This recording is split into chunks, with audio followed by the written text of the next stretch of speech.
a little brief introduction. I am originally from Zim, obviously, from the Sene. I grew up in Bulawayo. So for those of you who are in Bulawayo or know of Bulawayo, that's where I grew up. But I have family right across Zim and the UK as well. Actually, in Birmingham, maybe close to Kim, but not so close. But I've stayed in Harare as well. And then I came to Cape Town during, I think, after my A levels. And then I studied computer science for my undergrad, and then studied human computer interaction design for the master's. So it allowed me two paths, that I could actually do programming or I could do design. But the one I chose first was programming, which was the development side of things. Spent about 2 years in a fintech company. Very good, very successful company as well. Probably in the card space, card transactions space. But similar to you guys as well, I also transitioned. I think Bengha actually mentioned about transitioning from UI to, from graphic design to UI. I actually transitioned from development to UI UX, which was a very interesting transition. It took me about a year to do. But once I was in. Like, I was absolutely passionate about what I do. So I very quickly came up the ranks and worked at 2 agencies. And then about 4 years ago, I joined Takealot. Been here I've been enjoying it ever since. So currently I am a team lead. I'm a UX team lead for the Takealot engineering side. Probably have about 5 designers in my team. And one of the main things I do is recruitment. So this is why we're having the talk. Hiring and recruiting is one of my major responsibilities in it. So I've spent a lot of time recruiting people, being on the other side of the table. That's a little bit about me. Yeah. Great. What a great intro, which makes the topic perfect from a recruiter, seasoned recruiter himself. Looking forward to it. So, Calvin, I'll go ahead and give you the floor so that you can start the presentation. So, guys, could you take out your notepads or wherever you write your notes so that we could ask questions at the end?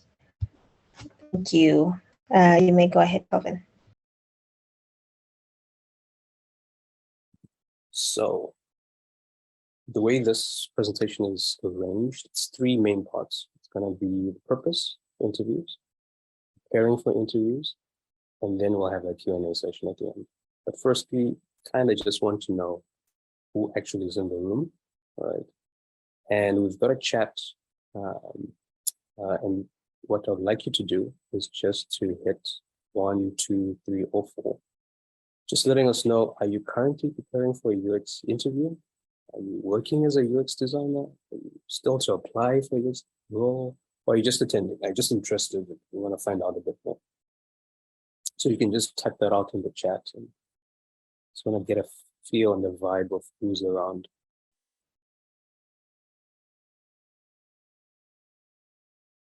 So 4s and 3s.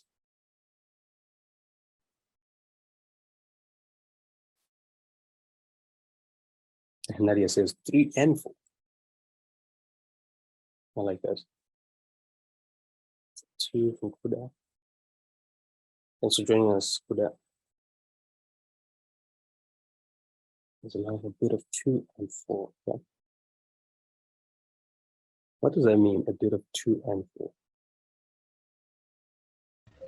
Well, I'm running a UX design agency, so I do UX work, and I'm also attending this event.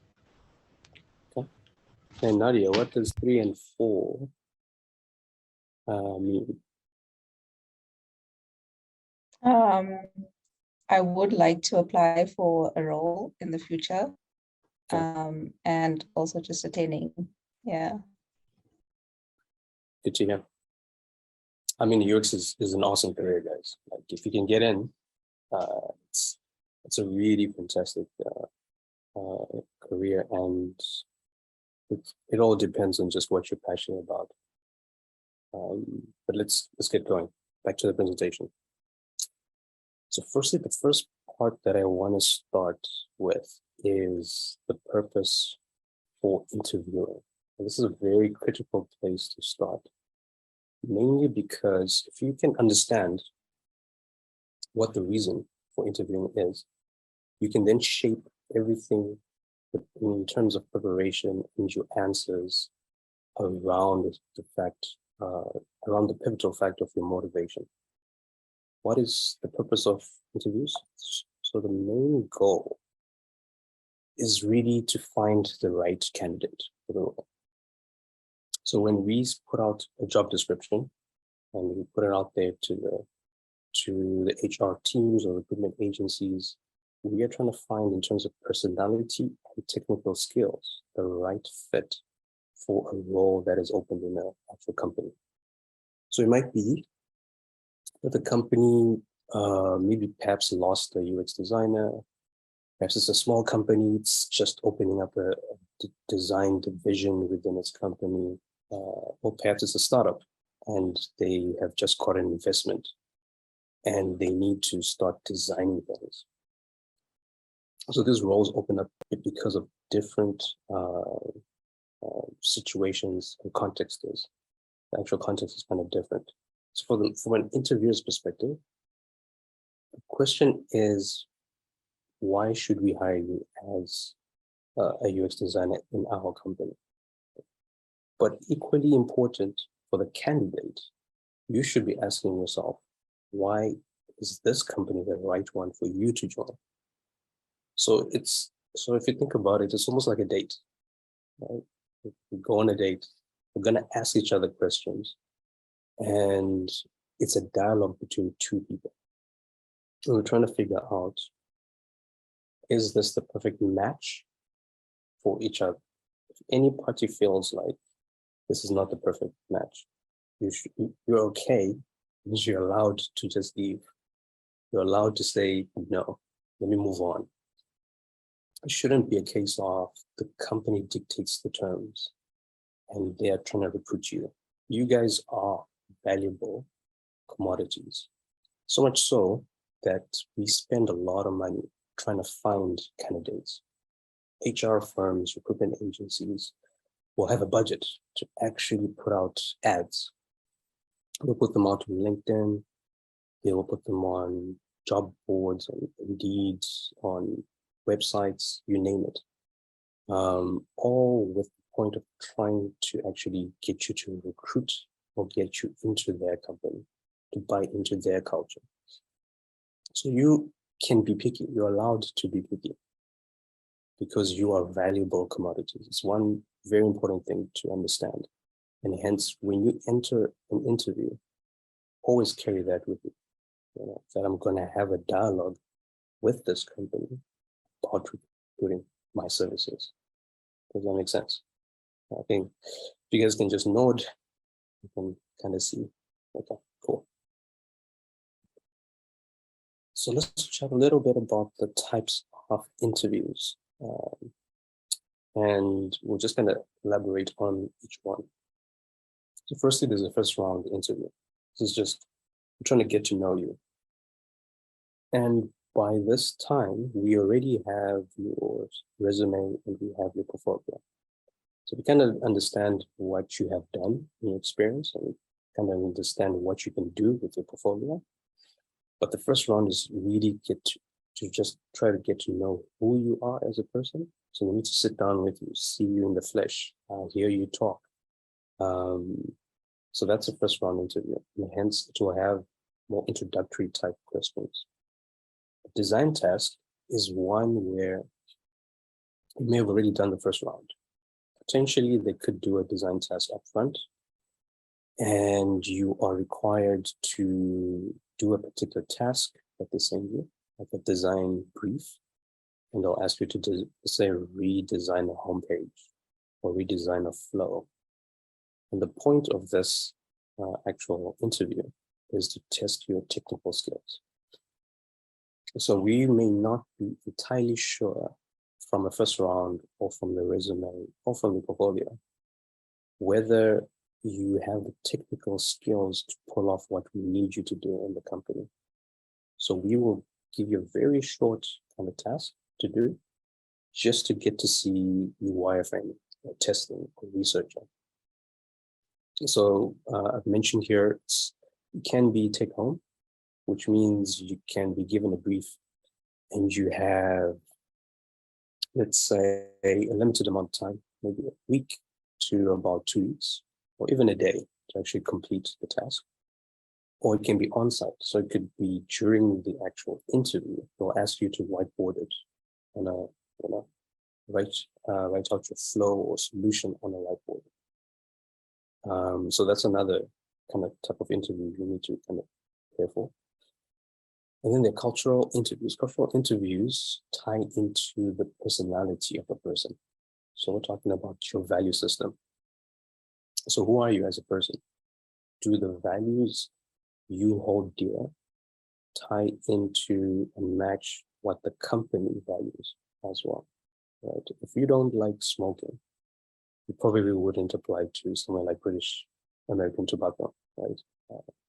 Doesn't make sense. It's not a match. The values that you hold are different from what they hold. So the cultural interview, the types of people we put in there are usually not from the team. They can be from different departments across the business who will be working with you. They'll get a feel for, does this person match the interactions that we're going to have if they're hired? And hence it's a more objective way of evaluating someone. Amazon have a cultural and values interview as well. And theirs is based on, I think they have about 10 to 15 values that you kind of need to know, and you kind of need to evaluate if you match up with them. At Takealot, we have about 10, and we need to see that you have the same vibe. So are you a fun person or are you boring? We don't want boring people. So, just putting it out there. And then you've got stuff like executive interviews. Now, executive interviews are more for higher roles. So we're talking about more senior roles.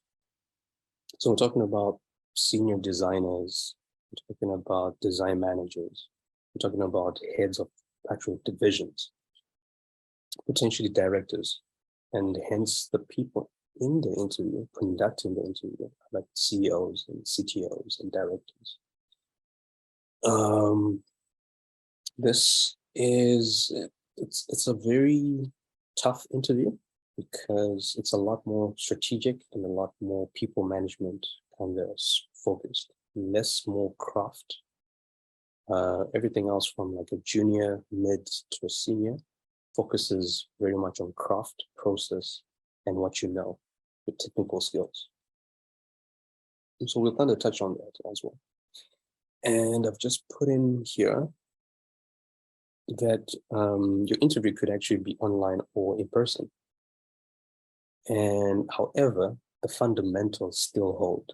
You still need to dress up well.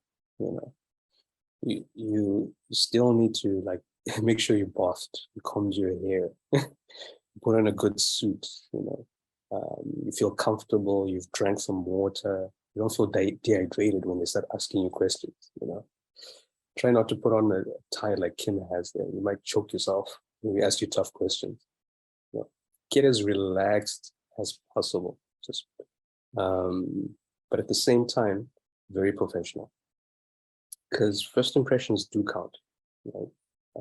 You'll be surprised. Some of the conversations we have later on, like, that guy, he wasn't quite his attire or whatever. We will pick up on small things. And the reason is because by the time you have an interview, so let's say 100 people applied for a job, and we asked only 10 to come for an interview. And let's assume the 10 have the same technical skills, the same number of years experience. What truly then starts to separate you from the rest is your personality and your first impressions. Like, what exactly do you exude when you're when you're in the interview?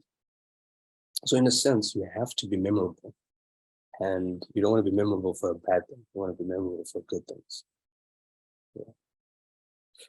Let's move on to the actual meat of this presentation, which is preparing for interviews. So I'm going to try to give you guys some information which you you might not be able to Google, and I'm going to try to give you from my experience. So insider tips, things that I've seen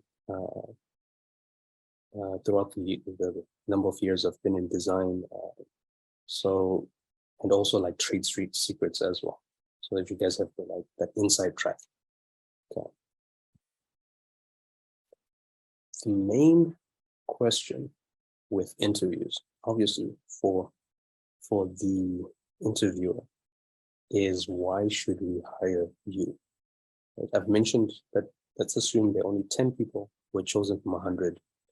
And with each interview, we are trying to ask this question. And with each question that we ask, we are asking this question. So what's happening is they are saying one thing.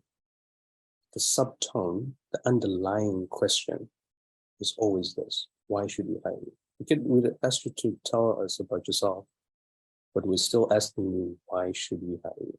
This is very important to keep in mind. Right? And I'll take you through some common interview questions which I use, and I'll take you through how you could answer those questions also. So the first kind of preparation part, when you haven't actually gone for the interview, still preparing yourself, is knowing who you are. Right? You gotta know yourself.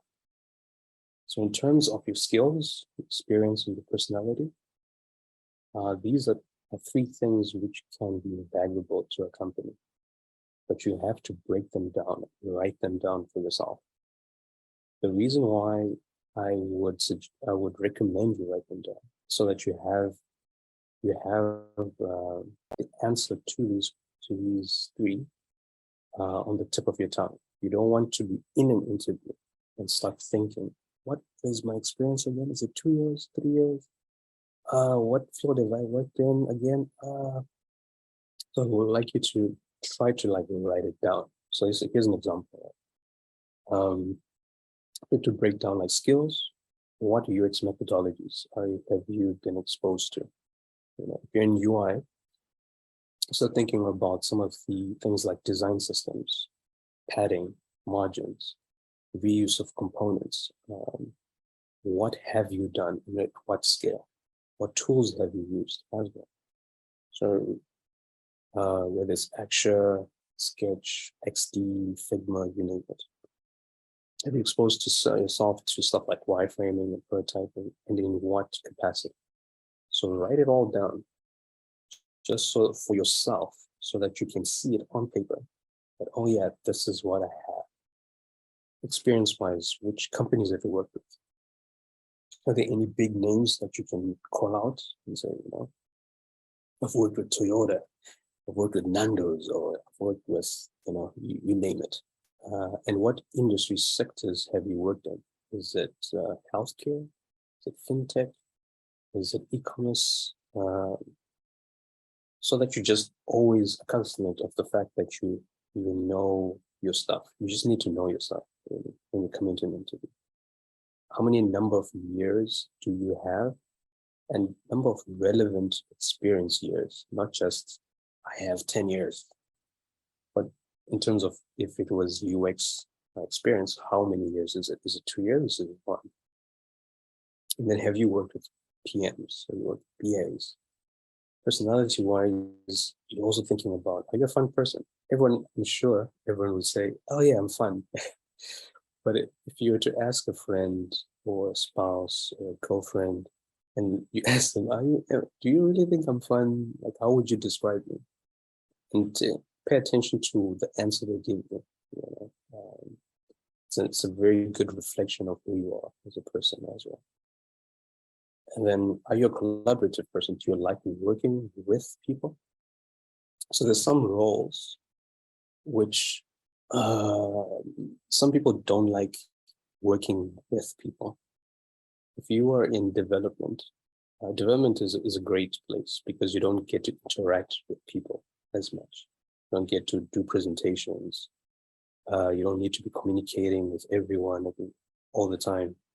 With design and UI, you probably will be spending a lot of time with people, eliciting or gathering data from certain individuals, whether it's customers, users, the product managers, the product owners.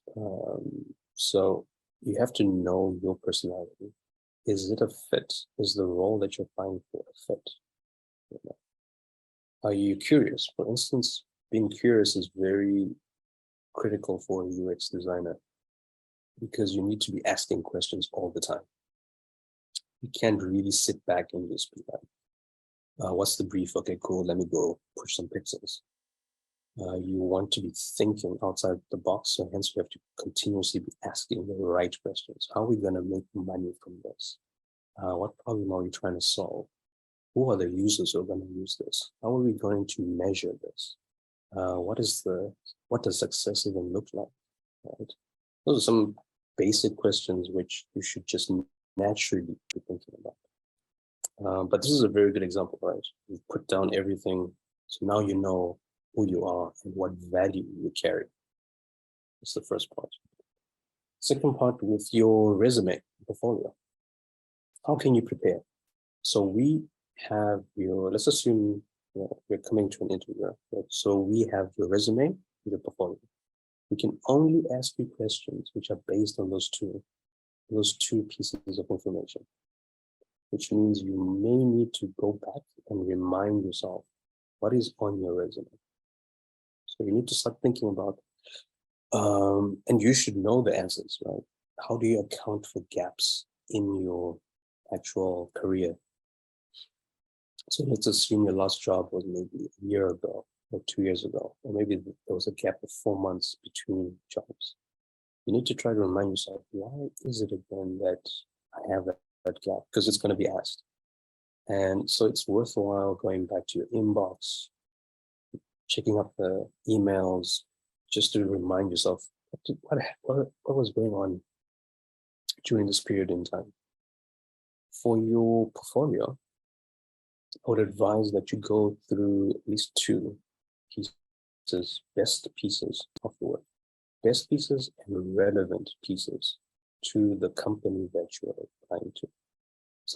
So let me elaborate that, right? So if you're applying to mobile app development company, you want to focus on your mobile app portfolio pieces.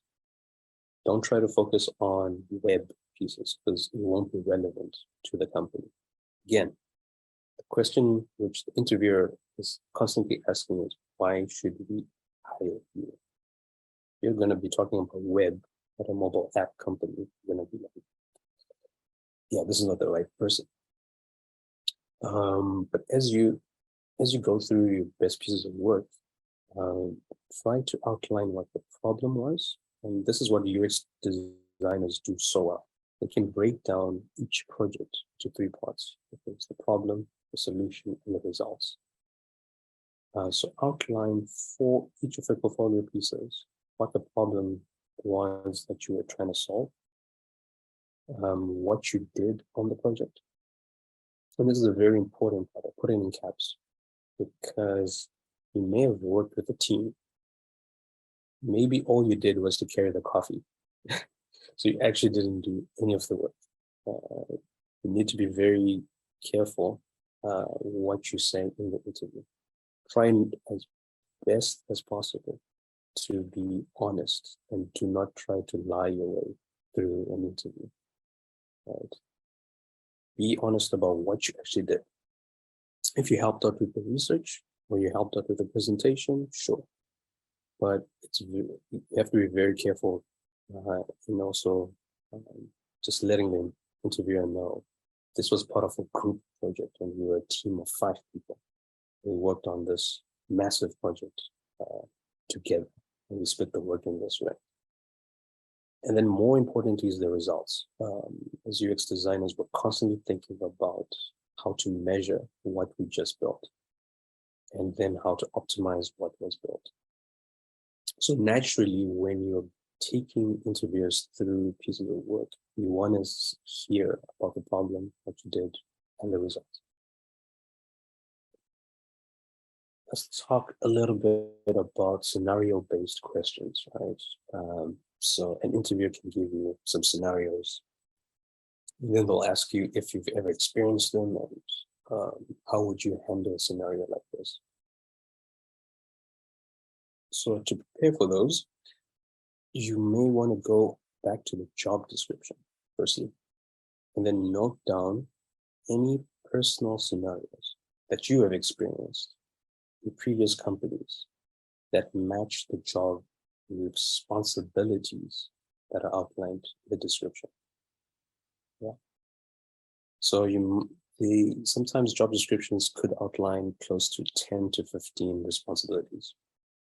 You want to spend some time just looking through them. If they say we need a team player, we need someone who can work unsupervised, you want to start thinking about personal experiences in previous jobs where potentially you had to run a project by yourself, or perhaps you had to run a project with just the dev team, or perhaps you had conflict with someone who you didn't like or didn't like you, and how did you go about resolving those issues in that space and context? You need to start thinking about that, right? 2 to 3 scenarios, just detailing what happened, what the problem was. Again, what you did. Did you talk to the supervisor? Did you address the situation head on? And what were the results? We ended up with an amicable environment within the company. We're able to deliver a certain piece of work. Yeah, but your job description has clues already about what scenarios we could possibly ask. Okay, let's go over to design task. Right, and I mentioned how design task is testing your technical skills. But how do you go about preparing for that design task, essentially? What I've given here is some points of when you receive the design task, how do you go about acing it, making sure that you just hit it out the park? You want to understand the brief itself. You want to read it aloud, take your time and note down what you're supposed to be delivering. And then part of UX design is time management. You really need to know how much time you spend delivering work. It's the same with UI design as well. Because what happens in reality in a job, people are going to ask you, how much time does this piece of work take to do? They're going to ask you to estimate. They're going to say, does it take a week? Does it take 2 weeks? And you have to almost like budget time and say, it's probably going to take 2 weeks because they're going to be reviews. It's going to take 2 weeks because I still need to get that software tool, this and that. Or because I need to create a design system first, or because I need to find a library. You need to be able to manage your time effectively. So design test is also testing those pieces. And then one of my pet peeves, you want to create the deliverables in a format that interviewers can open and view.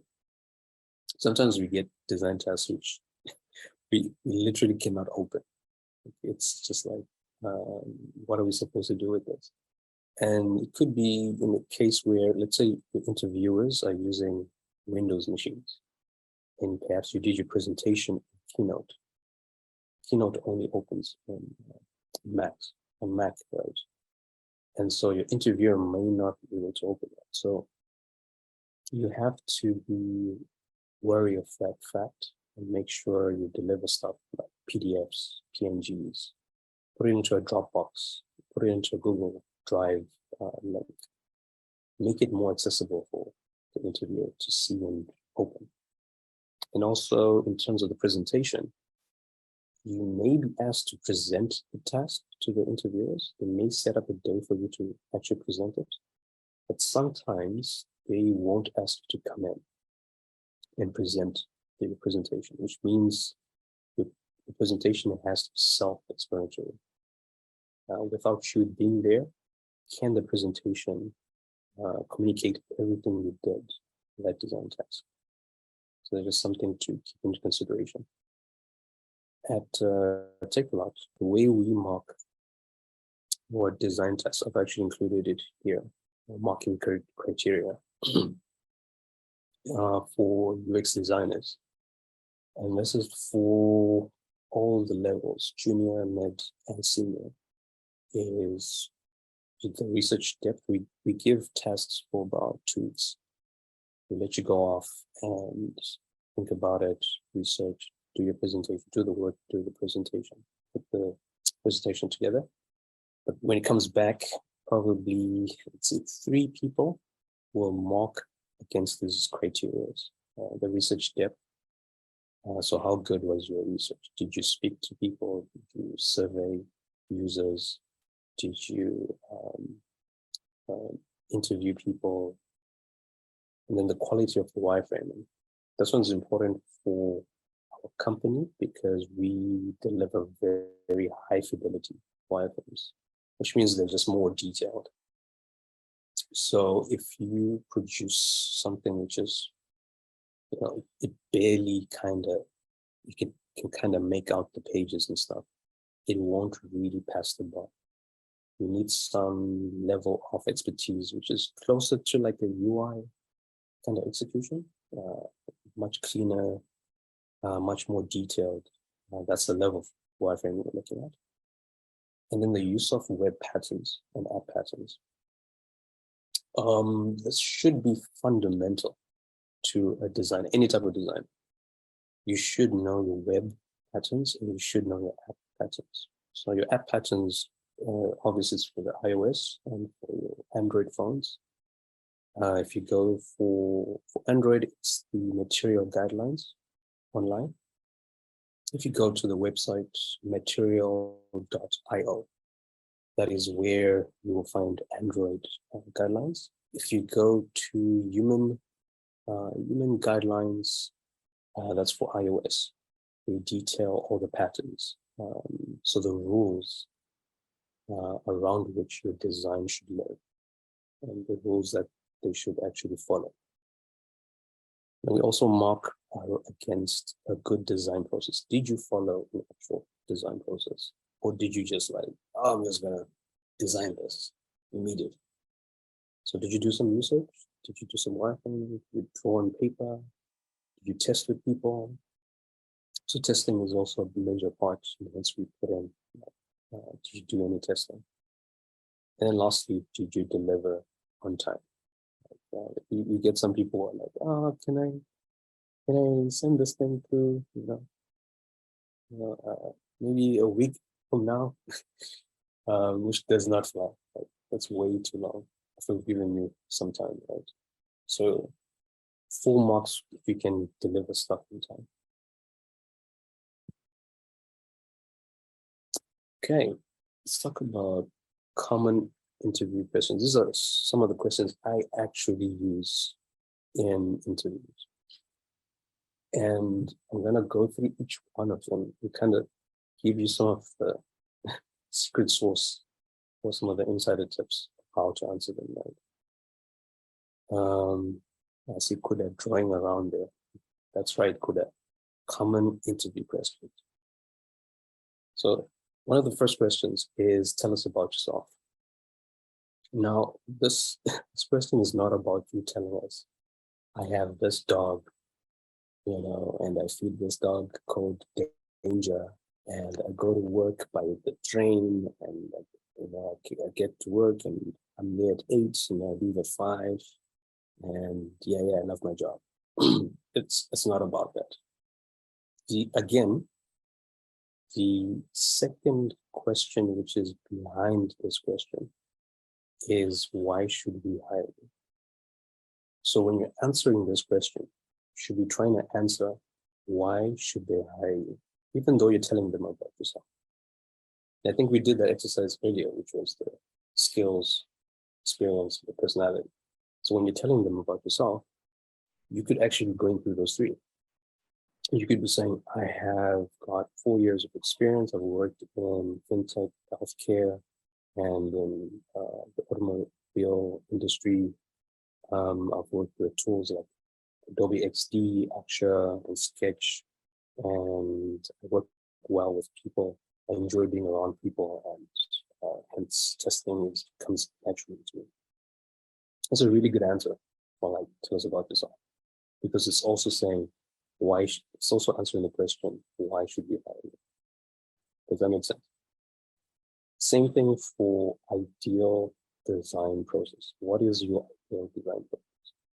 Right?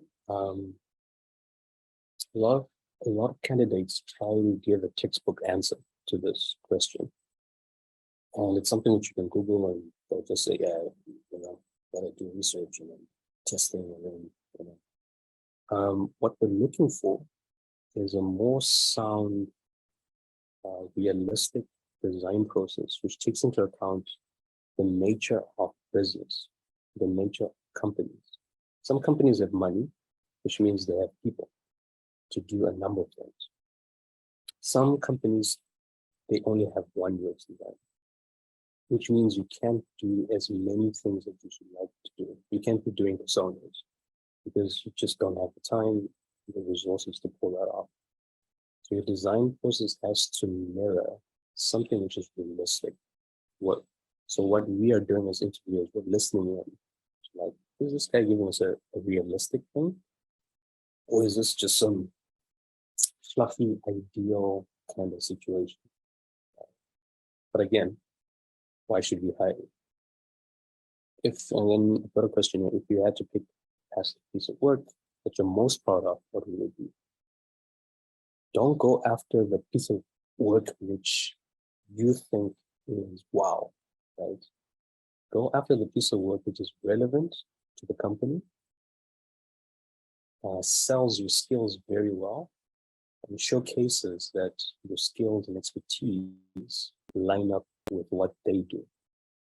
So you gotta be very, almost like skillful with even the projects that you pick to show them.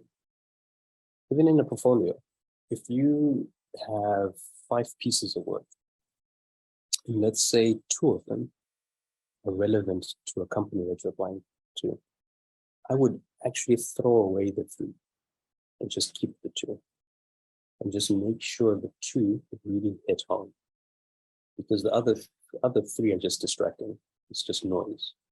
It kind of gets in the way of what's actually relevant. Interviewers don't want to be doing work. Like, we don't want to be looking for what is relevant. The same applies to resumes. You don't want to be going through a resume like, why should we hire this guy again? You go through his resume. Okay, he worked there, he worked at KFC, okay. He worked at Chicken Inn. Okay, is that relevant to us? No. He worked at a printing shop. Is that relevant to us? No. So even some of those pieces, for me, things which are not relevant to the job should be just taken out if they didn't have any bearing on your career direction. Yeah, just a bonus tip there. I really like asking this question: what is important to you when joining a team? Like, I want to know you as a person and your values, what you hold dear, right? It's important for you to have flexibility, like the ability to, if your driver's license was to expire, you may need to actually leave work and go and do some of that emergency things, right? Maybe to the hospital. Maybe you need to take care of your kids. Maybe you're taking care of a parent and you need the flexibility to, go visit them or take care of set of needs once you have to knock off early. This question is really trying to pull out of what exactly intrinsically is important to you as a person. The second part there, what do you not like? Is not going to be like about your current role. I'm trying to see what frustrates you. What would make you leave the company, right? Is it just people? Sometimes it's usually people, right? You're not getting along with your boss. Maybe there isn't any career growth in the company. Maybe the company is losing money, so there are layoffs as well. Or maybe they're not giving you enough creative freedom to try things or to try different tools. Or maybe even to just do UX methodologies, like different ones, doing research, heat maps, personas. You're not getting the opportunity to do that. So those are some good responses to this question. What did you not like about the current role or previous roles? And if we can offer you that, then it's a good match. And then the most underrated question is this one. Do you have questions for us? A lot of people skip this question and they're like, oh, no, I don't have questions. Thank you. I don't know. Maybe it's because of how the interview could have gone, and maybe they're like, they just want to get out of here. But that's a missed opportunity. The questions for us, like, we are trying to see, do you actually care about the role? So you should come in with a set of questions for them, ready prepared. And to that end, we're going to talk about impressing interviewers. I'm going to share with you a couple of experiences that I've seen where I've been like, wow, we should hire this guy right now. It's people who ask great questions. Not just questions, but great questions. And I'm going to share with you a couple of the questions, probably about 8 or so after this. People who've researched the company as well. Just taking the time out to go through the news. Maybe you find out that there's a merger which is pending. Maybe you find out that, the company just got recent investment from China or wherever, and hence it's looking to scale in this particular sector. And then you bring that conversation into the interview just to show off how much you've researched about the company. I once had someone who presented a very short presentation of what they do on a daily basis. This was brilliant, absolutely brilliant. He took us through it within 5 minutes. It was probably like a 20-slide presentation, but it had pictures of his office, of his teammates and stuff. Also, how they do work, some of his wireframing, and that was all put into a presentation. And he just asked us, like, can I show you guys what I do on a daily basis? Prepared something for you guys so you can see. And he had actually branded it as well. It actually branded it as Takealot presentation, the logo, everything. So that just creates a delight factor for the interviewer. Because they're like, wow, this guy really took his time to really deliver something. He really wants to stand out. And that's what it counts at the end of the day. How are you standing out?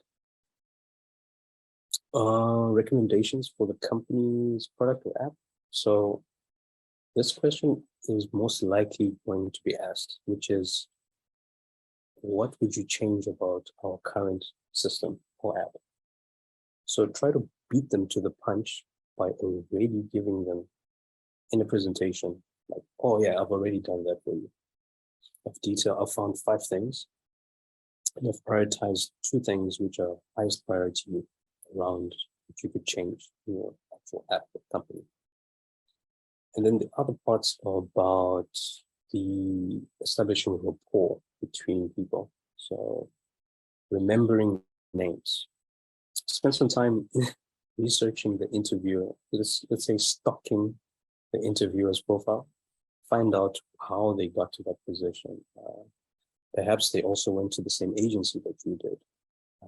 Perhaps they'll understand when you mention timesheets and billables because they were at an agency as well. And then try to interweave that into the conversation. But always be using their names. Like, people love to hear their names being called. Whether it's Nadia, Kim, Okuda, you want to know that, oh, this person took the time to remember my name. Okuda still has a line drawn on the screen. Wow, that's so amazing. It's things which just really help build rapport between you and the actual interviewer, and creates a much more relaxed atmosphere. And then give concise answers as well. Try not to ramble and try not to go off track. Try to answer the question in the most concise way possible, so that we can ask you more questions and get to know you better. Okay, and I think we're about to wrap up with this. How do you go about asking good questions? It's really easy. You want to be asking stuff which you care about and that were not clearly addressed by the interviewer or throughout the process. This is some very simple examples, like how did the role come to be? Like why is this role existing? The team composition, is there mentorship in the group, career growth? Even if you're interested in money, you can actually ask about performance reviews and salary adjustments. How often do they happen in the company? Is it every 6 months? Is it every quarter? The current business team challenges. You want to know coming in, what are some of the issues that exist that you may need to solve? What the next interview process steps are. That's a very easy, basic question. What are they looking for? You may have the job description. However, it's always good to hear from the interviewers what exactly they're looking for, because they can pick up 2 or 3 things which could help you in that process as well. What is expected of an individual within the first month? And then you could also flip it to them and say, why did you join? What keeps you at the company? And lastly, I've thrown in some mistakes to avoid. No clear motivation for joining a company. If you've done that whole exercise that we did earlier, which is just understanding who you are, your values, and what sort of company you want to align yourself with, this will be a piece of cake. You shouldn't worry, or you shouldn't be like too vague about why it is you're joining a company. Not being sure what they did on their work. Yeah, so you're always referring to the projects like, oh, we did this, then we did the research. Single out yourself and say, this is what I did. Not answering questions at the end. I've already touched on that. Then rambling on. Rambling comes about if you're not prepared. And sometimes you are trying to impress too much. Instead of saying, I actually do not know, you try to answer something, and you end up just giving fluff. So sometimes it's worthwhile just being honest and saying, actually, I don't know the answer to that, but I'm sure I could go and find out after this or whatever. Or perhaps you can tell me what the answer to that is. Be as honest as possible with your students. And to that point, lying is definitely a flag. We'll definitely end that call right there. And also giving textbook answers. You can tell when someone is just, it's something that they read online, something which they did Google. However, we will always catch you out because we like to dive into sub-questions. So if you talk about personas and you say, have you done personas before? And you say yes. I'll say, okay. How did you go about finding the data points for persona? And then I'll ask you, who did you talk to actually get the persona drawn? And then I'll ask you, how did you recruit the people? How much money or budget did you have? How much time did you have? So eventually I can kind of figure out it's something real or is it just something that you made up? So then we'll eventually find that out. So just be as honest as possible. And that actually concludes our presentation. If you want to reach out to me, I've got some links on LinkedIn, some of my portfolios with Lance and Dribble, and some of the writing I do. I'm currently writing on portfolios and how to structure portfolios, both UX and UI. So there's some interesting articles that you guys can check out. And yeah, it's time for questions and answers. Thank you, Calvin. That was a great presentation. I wish I had exposure to this kind of information when I started my career in UX. I'm sure that I've got far. I've got far at any stage. So I'll just kick us off with the first question. Okay. So you said from a pool of 100 applicants, you might call 10 to interview. What do you look for in their CVs and portfolio for you to say, we're going with these guys? Okay, so we are primarily looking at what we need the individual to do on a day-to-day basis, right? So if we need you to be doing research, there needs to be some evidence of doing research in your actual resume. If you don't have that, I'll quickly move past your actual resume. And that's just an example where perhaps you were recruiting for a UX researcher.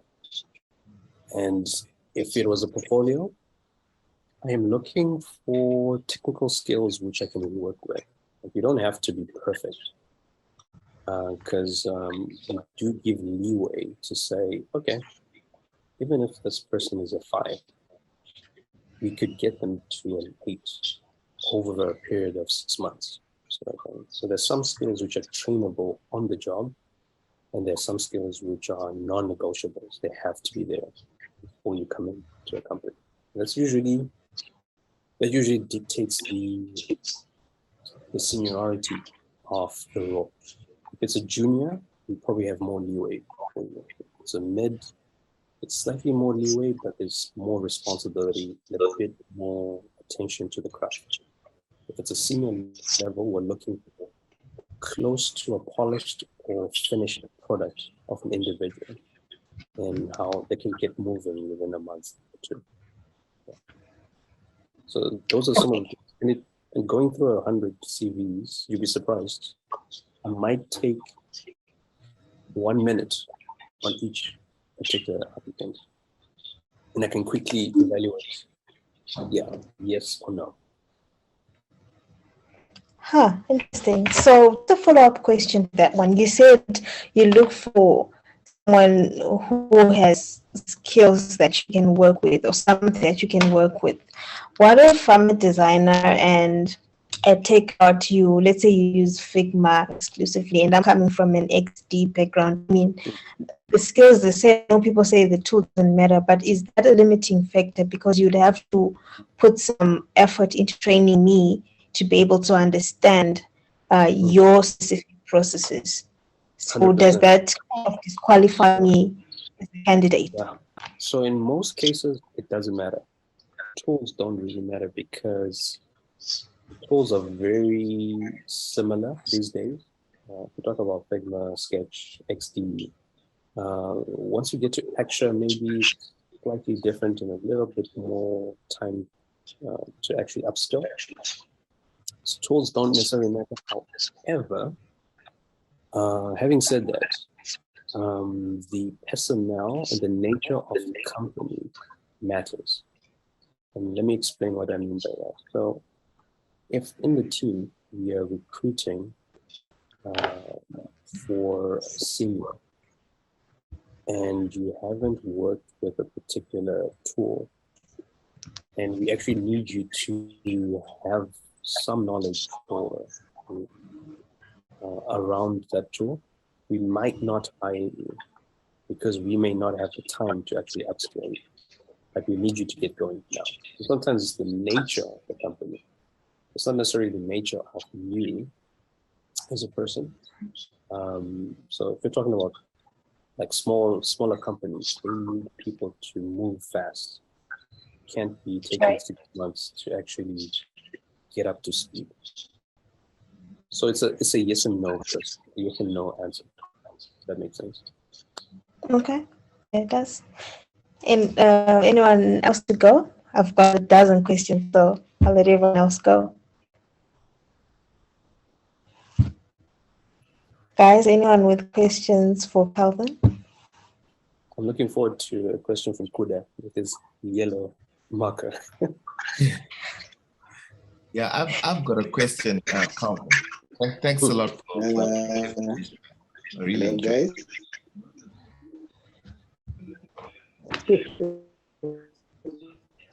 Do we have feedback from someone's? Yeah. Continue.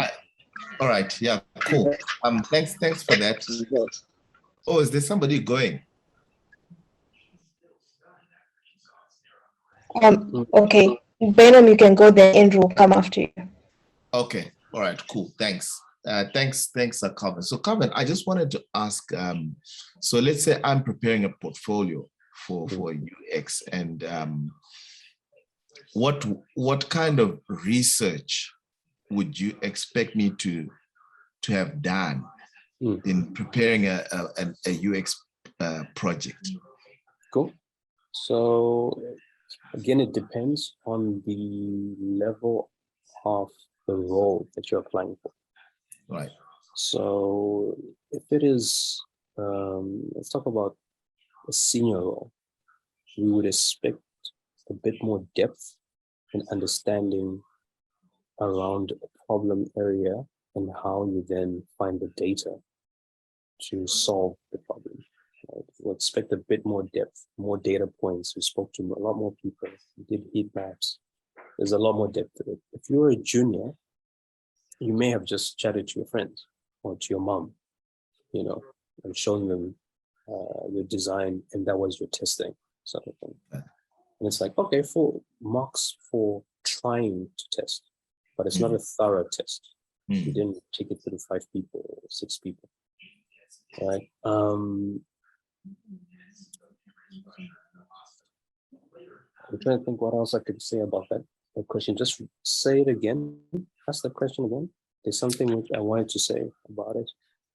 In terms of research, so let's say I'm doing let's say maybe it's a mock project that I'm doing, and the research part, what would you expect from me to say that?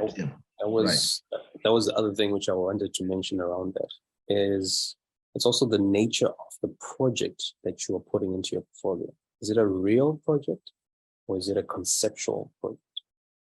So if it was a conceptual project, you just came up with it, right? You wanted to design something which you can put it, something which is pretty good, but you put it into your portfolio. However, what that means is sometimes you don't have enough context to the problem, and hence your research may be not as thorough as a real problem. But then there's leeway for that because it's a conceptual project. If it was a real project, the difference is that with a real project, there's a real budget and there are real time constraints which affect the delivery of that project, and hence your research, like how much research you did in that particular problem area or project may not be as exhaustive as you want, but you can actually put in why it wasn't as exhaustive. It was because I was a one-man team. It was because we didn't have a lot of money. It's because we had to release in a month's time. That sort of thing. So the amount of research is not necessarily important. It's the context in which that project lives. Is it conceptual? Is it real? Did you have a lot of time? Did you have a lot of money? Were you part of a bigger team or small team? Yeah. So we take that into consideration. That makes sense. And I actually detail, if you want to read how to write UI, UX portfolios. I've got some really good articles on that. And there's a template and everything if you want, for free, sort of thing. You can check in my links as well. But good question, very good question. Thanks for that. And do you want to go ahead and ask your question? Okay. Thanks, Calvin, for the great presentation. It was quite insightful. So my question is around the design task part of the interview. Why would you give someone a design task when you or she is providing you with a portfolio with probably about 3 to 4 projects? Is it because you haven't found one project you're looking for, or is it because you don't trust that this capabilities? Okay, I kind of got the gist of that. You were breaking up quite a bit, but I got the gist of. And the question was why would we give you? And Andrew, you can correct me if I'm wrong, but I think your question was, why would we give you a design task if you've provided a portfolio and we have kind of already seen your work, sort of thing? Why would we give you an additional design task? Right? And the reason is Andrew still there, or did he drop off? He may have dropped off. Should I wait for him to come back? And he's back. He's back. Is he back? Okay, cool. I'm big. My network is terrible. No, it's okay. It's all right. I got your question. Yeah. And the reason why we would give you a design task, even after seeing your portfolio, is because we may not be convinced that you can do the work that we do in our company based on what you have in your portfolio. So it's similar to what I said earlier, that if you're applying to a mobile app company, and you only have web projects in your portfolio, we don't know if you can translate from those skills to this skill. And hence we have to give you a task just to see how far are you and where exactly do you measure up. And sometimes the stuff in your portfolio, you may have taken, let's say, you could have taken as long as you want to actually create the work. So it looks polished, it looks great, it looks fantastic. However, in our environment, let's say we deliver work every week or every month, and hence we need you to roll out stuff, high quality stuff, very quickly. Can you roll out good work in a short amount of time? That's what the task is actually going to answer for us. So we'll give you a very similar problem to what we do in our company, and then see if you can pull it off within the time allocated. The portfolio is usually not a good judge of like real work time constraints, sort of thing. So it's a great indicator of, do you have the technical skills? Even though I've said that, there are cases where the portfolio is good enough to actually get you the job without a design task whatsoever. I have been fortunate to be hired on the spot for the 2 agencies that I worked for.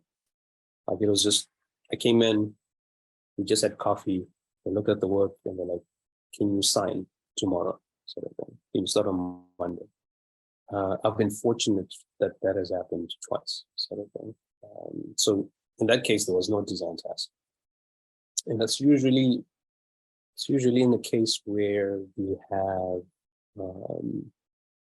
you are working as a UI UX person or a UX person for like an agency.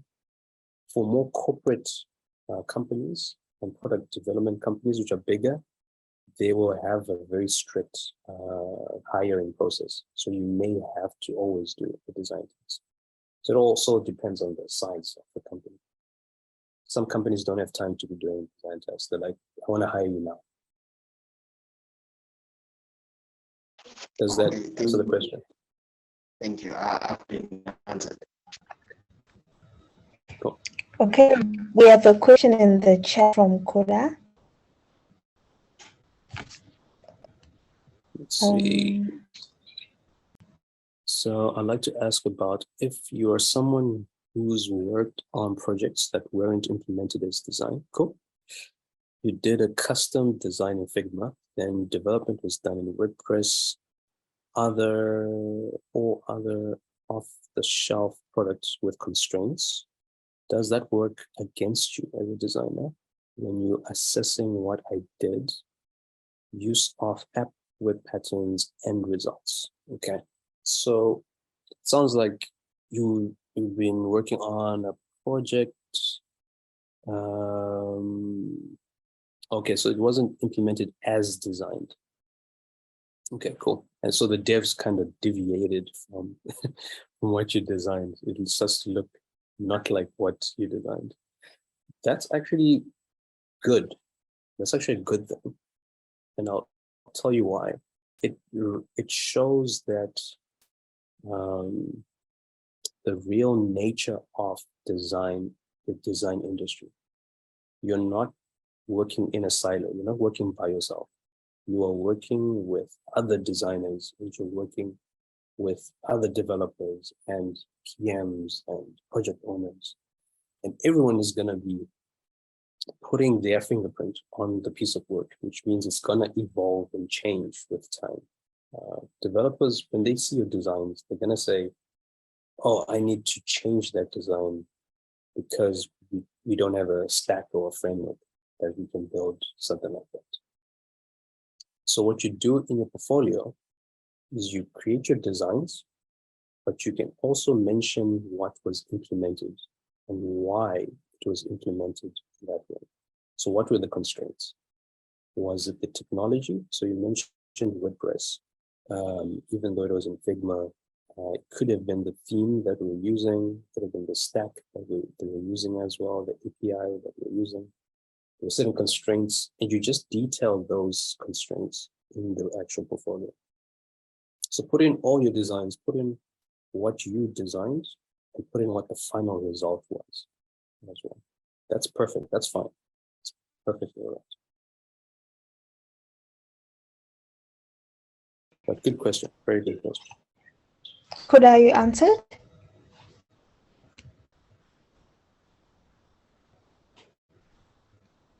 Okay, so I'm mute. Yes. Oh, great. Right. I have a question on the cultural interviews. So you did mention quite a number of times that personality matters and whether you're a good fit for the company's culture. What if the candidate comes through and they're really good, their works for itself, but your values don't exactly align? You know, maybe they have not best personality, maybe they're introverted or shy, but they're really great. Is that a disqualifying factor? Being shy and stuff is not a disqualifying situation. So in cultural interviews, we ask scenario-based questions. Like we probably ask about 5 to 6 scenarios. And in each one, we will pick up how you deal with conflict, how you deal with crisis, how you deal with emergencies. So these are more they go deeper than just being timid or being quiet. They go more into, do you lose your temper easily? Do you run when crisis happens? Or perhaps you don't take ownership of the work, and hence you don't have a sense of responsibility for work which is delivered or bad work which goes out. Those are some of the things which we are trying to find out usually from a cultural interview. We definitely won't disqualify you because you're introverted or you're extroverted. That's fine. That's okay. I'll give a story. Someone we interviewed who was brilliant, like craft, everything, fantastic designer, but they had, and it was very hard to have picked it up in an interview. They would pick up in like design review sessions, they would pick up on, oh, why is that wrong? Why is that missing? Why is that? But they wouldn't suggest ideas to solve what they were looking at. So in the end, they were just like causing a lot of conflict with everyone within the team, with developers, and it just creates a toxic kind of environment. So that's the sort of characteristics and personality traits that we're also like, does this person own the words? Do they feel like whatever they deliver, they have a parcel and a hand in its success? Right. Okay. I answered. Thank you. Cool. Anyone want to go next? You can also type in the chat. You are. You mentioned, Calvin, with, I think, following on from Bainam's question earlier about like the research that you would have presenting your portfolio. If you've just got conceptual designs, your research might not be very be in depth. But for someone who's maybe never worked in a UX job, so they've never actually worked on something real, what would be your suggestion for them that they actually do something real, even if it's for like a charity or for their own, they just try to make something real? Or as a recruiter, would you kind of take that into consideration and know like, okay, this person's fresh out of school, and that kind of thing? I think we definitely take the level of seniority into consideration. Like if you're a junior, you're coming in, we obviously don't expect you to have experience. So conceptual projects or like part-time projects that you did for like the neighborhood bakery or the neighborhood car dealership, show that initiative and proactiveness in actually trying to get work to show in a portfolio. So that counts towards you, and you're more likely to be hired for that. For the conceptual part, I actually, that's where I actually started. I did probably 6 conceptual projects, and I put that into my portfolio. That was literally my first portfolio, which got me hired on the spot. And I'll tell you why it worked. The conceptual project was based around an existing brand. So I targeted someone like Kulula at the time, Kulula Airways. And I was trying to solve a problem that I had when I was traveling, when I was flying, which was there were not enough comms when planes were delayed. And how could I tackle that with an app? So I decided to design something which would fix that. 3, the depth of research was based on forums. And so I would go onto the forums and see what people are complaining about. I could start to really piece together things which are recurring in reality. So even though it's a conceptual project, and even though I'm not in the company, I'm actually using real issues and real feedback from real customers to now feed into my portfolio. So it starts to feel more real. Oh, did he actually work for Kulula? To the point where I think that particular piece of work is what got me my first job.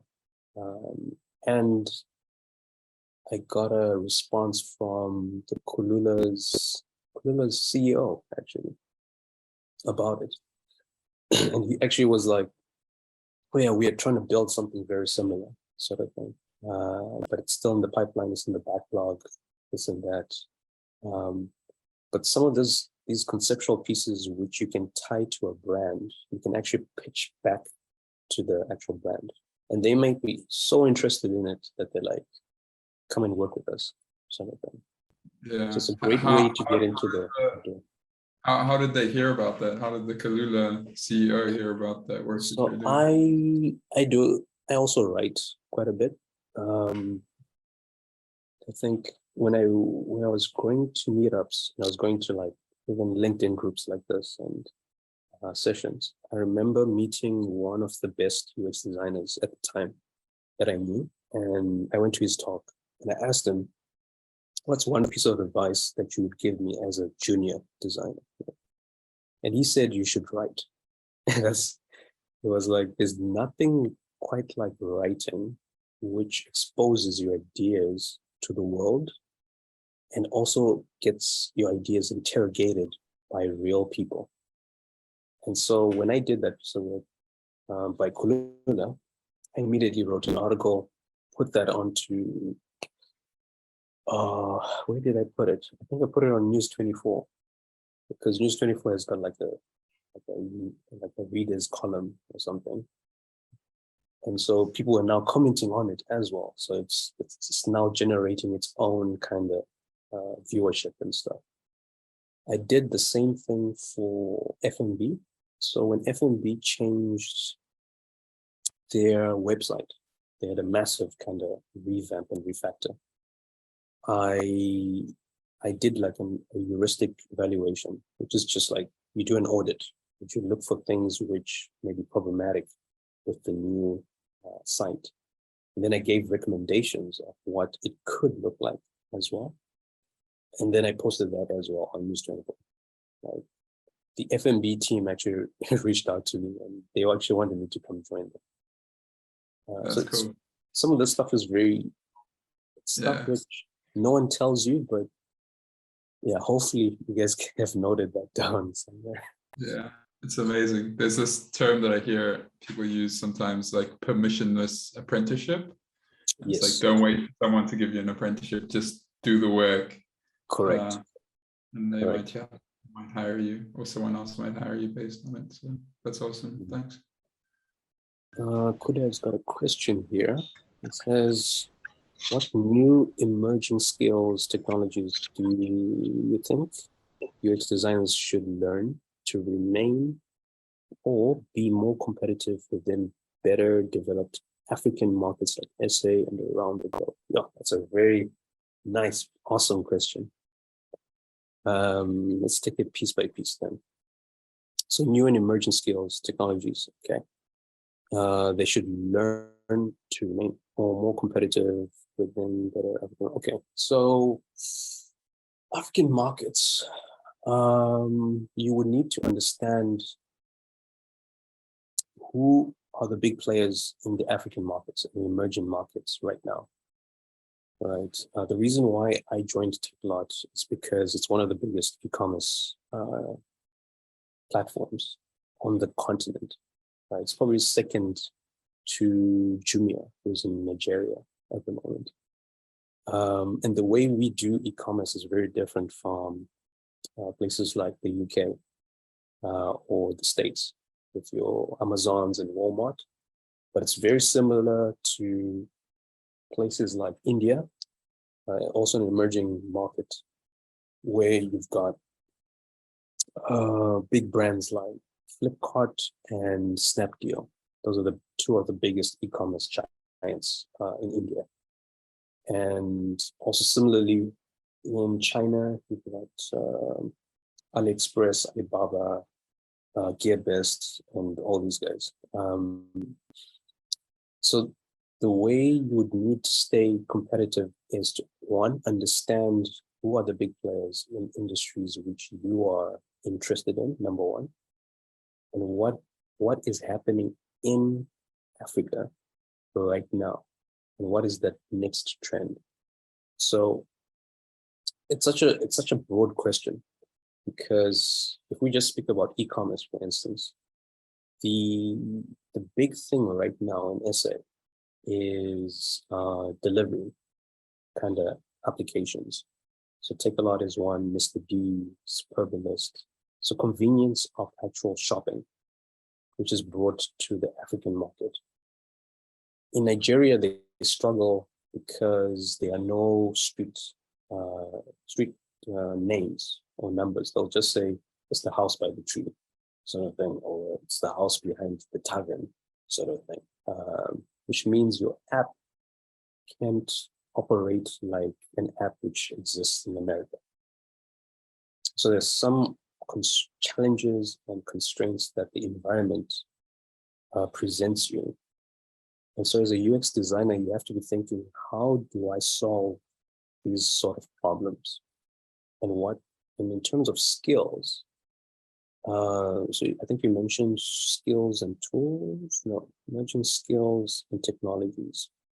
Emerging skills would be something like, let's say, artificial intelligence, or maybe VR, right, virtual reality. So in e-commerce, we study international e-commerce brands in order to understand what technologies they're using, which haven't arrived in SA. One of them is like virtual reality. That's where, let's say, if you were buying a phone, you can actually flip the phone around on the actual website. You can actually get a full, nice view of it. If it was a shoe, you could actually flip it around and get a feel for it and stuff. And then you can start thinking about how do we implement those things on our platforms in Africa, sort of thing. And I mean, there's also a potential for an entrepreneurial kind of startup. You don't always have to join companies to do that. You as a designer, if you're entrepreneurial enough, can start thinking, I could build something that I've seen in a different market, in a different country.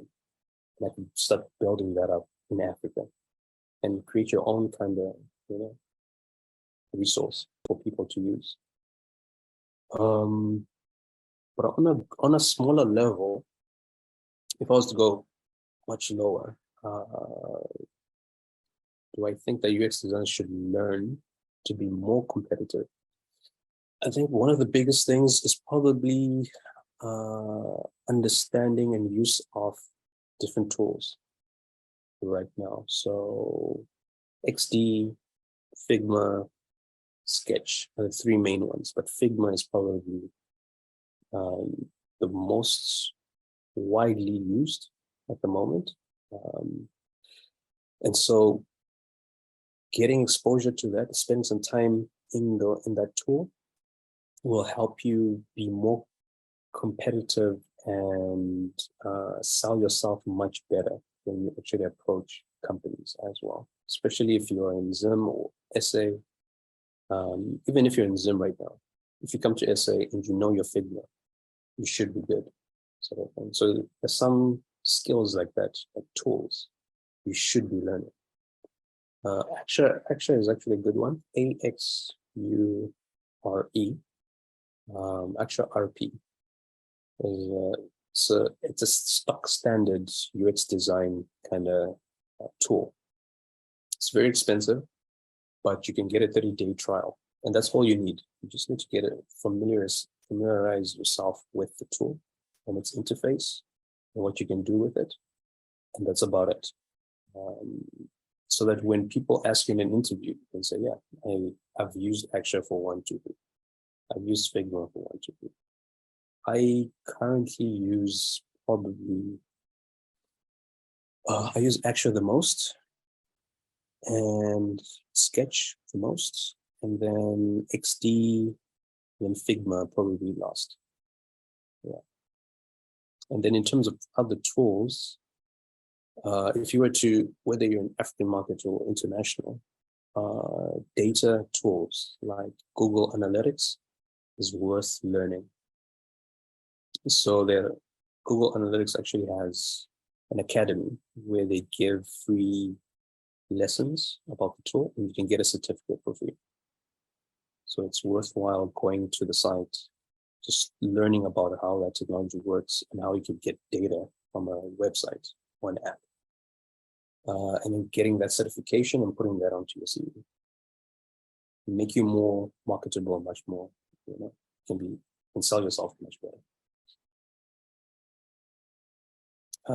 Does that help, Kuda?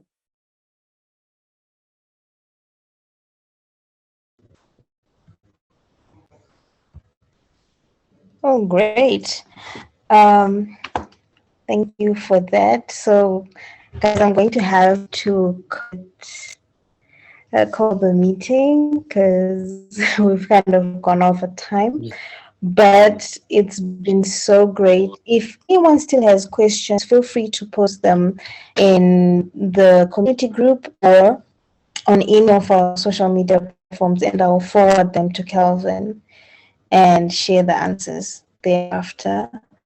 But Calvin, thank you so much for making time to be with the UXM community. This has been a very beneficial meetup. I learned a lot. Stuff that I knew, just realized that I didn't. But thank you. No, you're welcome. You're welcome, guys. Anytime. I think it's an exciting group that you have here as well. So it's anything to just give back to the group. 100%.